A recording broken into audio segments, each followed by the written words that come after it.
Pierre Mailloux qui est en bout de ligne. Êtes-vous là, Dr Mailloux? C'est sûr que je suis là, Catherine. Avez-vous eu le temps de vous ennuyer un peu ou pas encore? Ben oui, bon. C'est sûr. Et ce matin, j'ai décidé de te ménager, d'économiser ta voix. Bonjour Marc-André aussi. Allô, on ne croit pas à ça, bon, ménager. Là. Mais Catherine, hey, écoute, ça fait 10 minutes que je me tourne la langue, Catherine. Ah oui? Comment ça? Oui. Ben écoute, comment ça? La question que tu m'as soumise. Oui. Parce qu'il faut... Eh boy! Ben, c'est parce que moi, en fait, juste préciser aux auditeurs, j'envoie toujours par texto le sujet au Dr Mailloux. D'ailleurs, vous êtes très bon, hein, vous êtes très texto, vous avez une tablette, je suis vraiment fière de vous. J'espère que vous avez rien perdu en 2 jours, là. Mais, en fait... Bon, je me suis ennuyée un petit peu, ça paraît-tu? Docteur Mailloux, je veux juste vous dire que je suis une très mauvaise malade à la maison. Hein. Je suis très difficile et il y a plusieurs personnes qui ont payé pour dans les derniers jours. Ben, c'est correct, ça n'y a pas de problème. Mais là, je suis de retour et je vais être plus agréable. Ce que je veux savoir, Docteur Mailloux, et je le disais en début d'émission, est-ce qu'on est, parce que vous dites souvent qu'on est entouré beaucoup d'hystériques au Québec, mais moi, je trouve qu'il y a beaucoup de paniqueux au Québec. Hier, c'était la panique à bord, blizzard, tempête. Est-ce qu'on fait peur au monde, au Québec, puis est-ce qu'on aime ça? Ben, c'est-à-dire, si on prenait la question d'une autre façon, est-ce que, lorsqu'on s'adresse à la collectivité, est-ce que ça nous reflète? Oui. Oui? Oui. Alors, on adresse des questions qu'on sait qui vont générer des réactions. Oui. Donc, les questions qu'on nous pose nous reflètent nos réactions habituelles. Mm-hmm. Écoute, Catherine, gentiment dit, sans vouloir trop solliciter tes cordes vocales ce matin, je me référais à Madame Blais, que je viens tout juste d'entendre, concernant la présence de Lise Thériault à la tête du ministère de la Condition féminine. Oui. Elle a glissé un petit mot sublime, le mot alarmant, que c'était inquiétant, voire alarmant, de voir Madame Thériault à la tête du ministère de la Condition féminine. Alarme. Oui, d'ailleurs, on est en train de rechercher l'extrait. Est-ce qu'on est prêt, Marc-André? On va juste le faire entendre pour le bénéfice de nos auditeurs. Allons-y. C'est quand même un peu préoccupant, voire alarmant, parce que si la ministre ne croit pas au mouvement féministe, ne se qualifie pas de féministe pour toutes sortes de raisons qu'on s'explique un peu mal, on peut se demander si c'est la bonne personne pour avoir en main le ministère de la Condition féminine. Vous avez entendu, oui. Vous avez entendu la litote, elle est très habile. Oui. Elle dit, c'est un peu préoccupant, voire alarmant, a-t-elle dit. Oui. N'est-ce pas? Oui, c'est ça. J'ai bien entendu. Vous avez très bien entendu.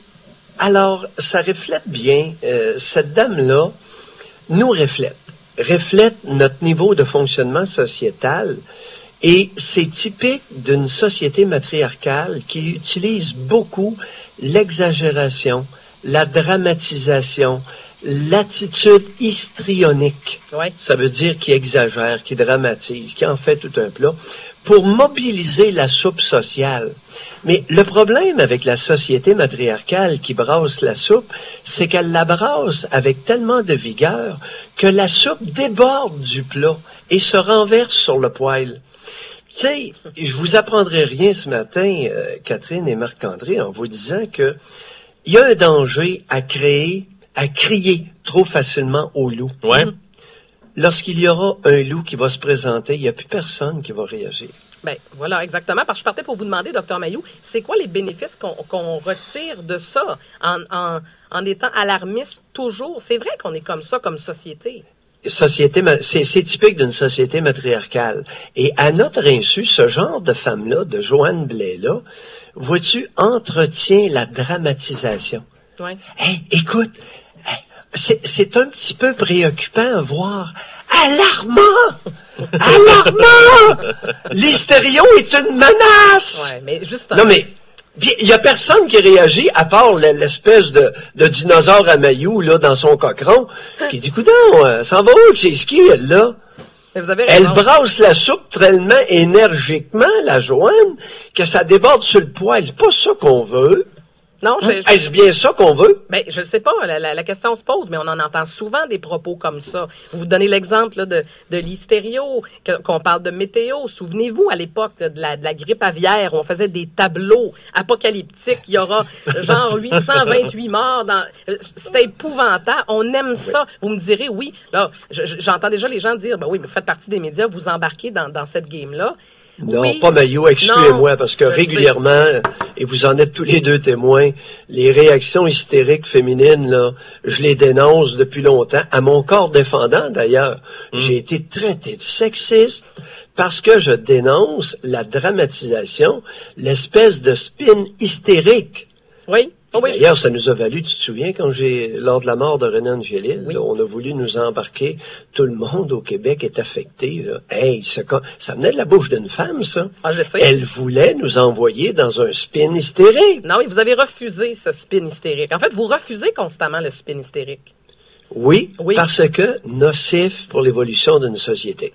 Hey, Docteur Mailloux, oui, allez-y. Non, je t'écoute. Non, c'est juste que je vais vous faire entendre des propos hier. Marie-France Bazot a accordé une entrevue à Paul Arcan, à notre collègue Paul Arcan, et on parle beaucoup de féminisme cette semaine, et je veux juste vous faire entendre, il était question de Lise Payette. Je vais vous faire entendre ça, je vais vous faire réagir là-dessus après. Dans ton article, tu parles de Madame P qui t'a apostrophé sur un plateau de télé, qui t'a reproché ton décolleté, tes jupes courtes. Et tu nous la présentes comme étant une célèbre féministe. Oui. Bon, OK, c'est Madame Payette qui t'a dit ça. C'est ça. Bon, et ça, tu l'as pas pris? Non, je l'ai pas pris. C'est aussi, je ne pense pas que ce soit représentatif de tout le mouvement, mais peut-être d'une certaine génération de féministes qui ne pensaient pas qu'on puisse faire avancer la cause des femmes. Je n'ai aucune prétention à faire avancer la cause des femmes, je le répète, mais cette manière de tout de suite catégoriser, OK, tu t'habilles de telle manière, t'es trop girly, tu ne peux pas certainement être une interlocutrice valable. Docteur Mailloux, est-ce qu'on peut être féministe et être en talons hauts et être féminine? Hein? Poser la question, c'est y répondre. Écoute, c'est vraiment... Comment je te dirais ça, donc? C'est incroyable que ce matin, en 2016, on discute de ça. Écoute, ce matin, je fais un parallèle avec l'histoire de l'avortement qui est devant la Cour suprême des États-Unis. Oui. Catherine et Marc-André, il n'y a rien d'acquis. Il n'y a rien d'acquis. Toutes les tendances sont dynamiques, toutes les tendances bougent et peuvent reculer. Le droit à l'avortement, ça peut reculer. Et on va peut-être en parler ce midi, Catherine, de façon calme et réfléchie, mais on peut reculer en ce qui a trait au droit à l'avortement. On peut reculer beaucoup en ce qui a trait à la liberté d'expression. On peut reculer beaucoup en ce qui a trait à l'expression de la féminité et de la séduction dans notre collectivité. On peut reculer beaucoup. C'est dynamique, ça bouge, les copains. C'est pas statique, c'est pas acquis. Il n'y a rien d'acquis. Oui, mais êtes-vous en train de nous dire que c'est bon de reculer parfois? C'est tout ce que je comprends? Non. Okay. Il va y avoir des éléments répressifs. D'ailleurs, Catherine, je me suis pogné avec Robert. Il y a quelques jours, il s'est fait la peau de la vertu, de la morale. Je te l'ai ramassé. En tout cas, ça a donné des moments de radio rock'n'roll. Catherine, ça n'avait pas de bon sens. Robert comprenait pas que la vertu, prôner la morale et la vertu, c'est dangereux.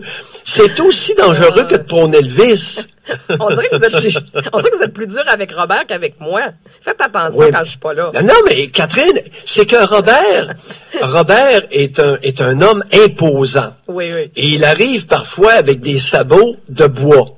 Oui. Alors, j'y ai fabriqué des chaussures de cuir. Ça n'a pas été trop long, ma Catherine. Compte sur moi. Je suis pas inquiète. Fait que vous travaillez avec un homme imposant et une femme dominante. Ça va bien, hein? Vous êtes bien entouré? Non. Il n'a pas ta flexibilité.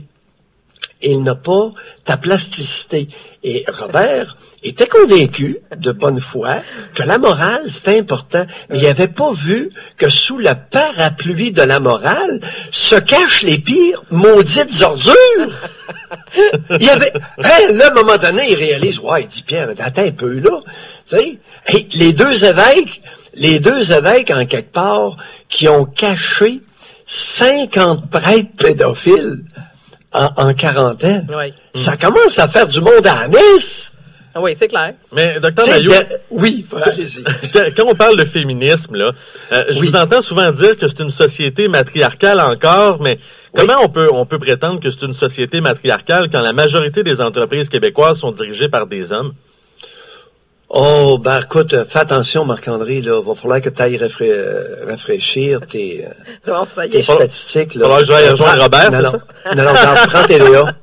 prends TVA. Il y a Dion, puis en dessous de lui, là, il y a à peu près 25 femmes. Ouais. Ouais, mais quand même, Dr. Mailloux. Prenez Radio-Canada. Bon. C'est féminin, quasi mur à mur. Télé-Québec, féminin à 98%. Hey, faites attention, là. Pas dans la direction, Dr. Mailloux. À l'écran? Oui. Oh, non, dans la direction. Ouais. Non, à TVA, là, écoute, c'est toutes des vice-présidentes. Ouais, mais vous donnez l'exemple de TVA. Compagnie. Vous donnez l'exemple de TVA, c'est Dion, un homme qui est en haut, puis en dessous, les sous-fifres, ce sont des femmes. Exactement. Oui, parce que les sous-fifs utilisent une paire de couilles comme porte-étendard, mais il les utilise. Hey, c'est pas fin, là. Vous me faites dire des gars. Non, attendez, là, on vous fait rien dire, vous dites ça tout seul, comme un grand garçon. Non, moi je l'ai allumé. Ouais, c'est ça. Bon. Mailloux, il est comme un cierge. Oui, c'est ça. On l'allume pis il brûle. Exactement. Là, vous allez nous sortir encore que la seule femme qui a réussi au Québec, c'est Lise Wattier. Là, je suis prête, là, je l'avais pris en note, là. Oh, j'ai beaucoup d'admiration pour elle. Mais c'est une femme qui me touche beaucoup. Parce que elle ne s'est pas cachée. Elle a été. Alors, comme exemple de réalisation, oui, elle est un exemple, mais il n'y en a pas beaucoup. Non, je le sais, je vous agace. Elle est un exemple à imiter. Et Catherine, si tu continues, tu pourrais peut-être être une deuxième. Bon, c'est tout un compliment que vous venez de me faire là. Pour moi, je vous ai manqué plus que je pensais. Oui, mais je suis sérieux. Oh, vous êtes fin. Je suis sérieux parce que, écoute, et tu vas réaliser, et là, je m'adresse à nos auditrices, écoutez, j'ai travaillé fort en sacrement pour être rendu là où je suis rendu. Je sais. Et une femme qui veut atteindre le même niveau que moi, ben, elle va travailler aussi fort que moi. Imaginez-vous pas qu'elle va travailler plus fort. Elle va devoir travailler aussi fort. Et Catherine, tu es en train d'en faire la preuve. Si tu veux te maintenir là où tu es, tu vas devoir travailler aussi fort qu'un homme. Pas plus, non. Mais pas moins. Ouais, mais là-dessus, je suis tout à fait d'accord. Il y a personne qui va te dérouler un tapis rouge. Ah, ça fait longtemps que j'ai compris ça, surtout pas dans les médias. Mais savez-vous quoi? C'est bien correct aussi. Je m'attends pas, en tant que femme, je m'attends pas à ce qu'on me déroule le tapis rouge. Non. Je fais ma place en travaillant, et ça, pour moi, c'est très clair. Ben exactement, et c'est ça que Lise Thériault dit. Oui. Relevez vos manches, puis déroulez votre jupe. Et foncez. Non, là, c'était une blague, Catherine. Pour le déroulage de la jupe. C'est drôle. J'aurais plus pensé, vous aimez ça plus court, me semble, que oui. Ben, oui, hein? Catherine! Ah, ben non, bon, ça y est. Écoute, ça, là, c'est des indiscrétions. Ah, non, ben, c'est des indiscrétions que j'aime partager. Ben, on se garde nous autres aussi de temps en temps, Doc. Dr. Mailloux, ça va être un plaisir de vous retrouver à compter de midi. Oui. 7h26.